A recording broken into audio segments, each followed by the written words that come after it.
ओडिशा के राज्यपाल रघुवर दास ने अपने पद से इस्तीफा दे दिया। राष्ट्रपति द्रौपदी मुर्मू ने उनका इस्तीफा स्वीकार कर लिया। अब रघुवर फिर से भाजपा की सक्रिय राजनीति में उतरेंगे। उन्हें बड़ा दायित्व मिलने की संभावना है। उनके नाम पर दो तरह की चर्चा है। पहली चर्चा के अनुसार उन्हें राज्य में संगठन की जिम्मेदारी देते हुए प्रदेश अध्यक्ष बनाया जा सकता है। राज्य में विधानसभा चुनाव में पार्टी की जैसी स्थिति हुई उसे दुरुस्त करने के लिए रघुवर दास को जिम्मेदारी दी जा सकती है। वहीं दूसरी चर्चा इस बात की भी है कि मकर संक्रांति के बाद उन्हें भाजपा का राष्ट्रीय अध्यक्ष भी बनाया जा सकता है। हालांकि रघुवर ने इस मुद्दे पर अपने पत्ते नहीं खोले हैं। जब उनसे राष्ट्रीय अध्यक्ष बनाए जाने के संबंध में सवाल पूछा तो उन्होंने इसे अफवाह बताया। राजनीतिक हलकों में यह चर्चा भी तेज है कि जेपी नड्डा के बाद उन्हें पार्टी की राष्ट्रीय कमान सौंपी जा सकती है, जो कि उनका प्रधानमंत्री नरेंद्र मोदी और केंद्रीय गृह मंत्री अमित शाह से अच्छे संबंध बताए जाते हैं। वर्ष 2014 के चुनाव में भाजपा की शानदार जीत के बाद केंद्रीय नेतृत्व ने उन्हें झारखंड का मुख्यमंत्री बनाया था। वे 2014 से 2019 तक मुख्यमंत्री रहे। यही नहीं, वे झारखंड के ऐसे पहले मुख्यमंत्री थे जिन्होंने पूरे 5 साल का अपना कार्यकाल पूरा किया।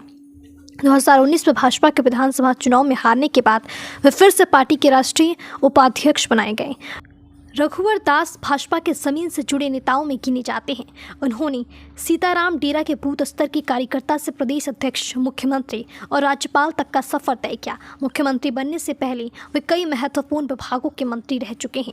रघुवर दास को 18 अक्टूबर 2023 को ओडिशा का राज्यपाल नियुक्त किया गया था। इसके बाद 26 अक्टूबर को उन्होंने दिल्ली में भाजपा अध्यक्ष जेपी नड्डा से मुलाकात कर पार्टी के प्राथमिक सदस्यता से इस्तीफा दे दिया था। 31 अक्टूबर 2023 को उन्होंने ओडिशा के राज्यपाल पद की शपथ ली थी। राज्यपाल बनने के पहले वे भाजपा के राष्ट्रीय उपाध्यक्ष पद पर भी रहे थे। उन्होंने भाजपा में मंडल अध्यक्ष से लेकर प्रदेश अध्यक्ष और राष्ट्रीय उपाध्यक्ष तक की जिम्मेदारी निभाई। उन्हें 2 बार पार्टी का राष्ट्रीय उपाध्यक्ष बनाया गया। भाजपा में वापसी और सक्रिय राजनीति में लौटने को लेकर विधानसभा चुनाव के समय से ही माहौल बन रहा था। विधानसभा चुनाव के दौरान रघुवर दास की मुलाकात केंद्रीय गृह मंत्री अमित शाह से हुई थी। उस मुलाकात के दौरान रघुवर दास ने अमित शाह से सक्रिय राजनीति में वापसी के साथ संगठन में जिम्मेदारी उठाने को लेकर के इच्छा जताई थी। उस समय संगठन के भीतर भी इस बात को लेकर काफी चर्चा हुई थी। पार्टी के भीतर कई लोग खुश भी हुए थे।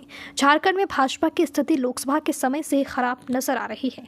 लोकसभा चुनाव में भी आरक्षित सीटों पर पार्टी का प्रदर्शन बुरा रहा, जबकि बाबूलाल मरांडी जैसे चेहरे थे।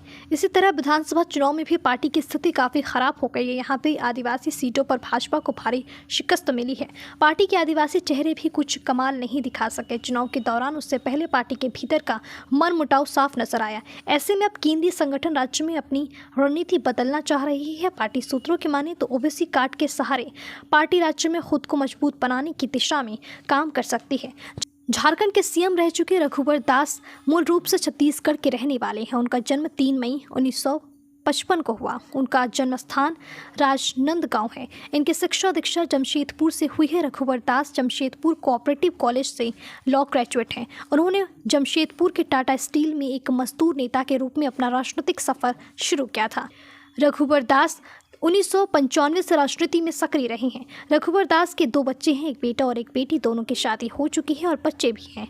रघुवर दास दादा और नाना दोनों हैं। पारिवारिक जिम्मेदारी के साथ साथ रघुवर दास राजनीतिक जिम्मेदारी भी अच्छी तरह निभाते रहे हैं।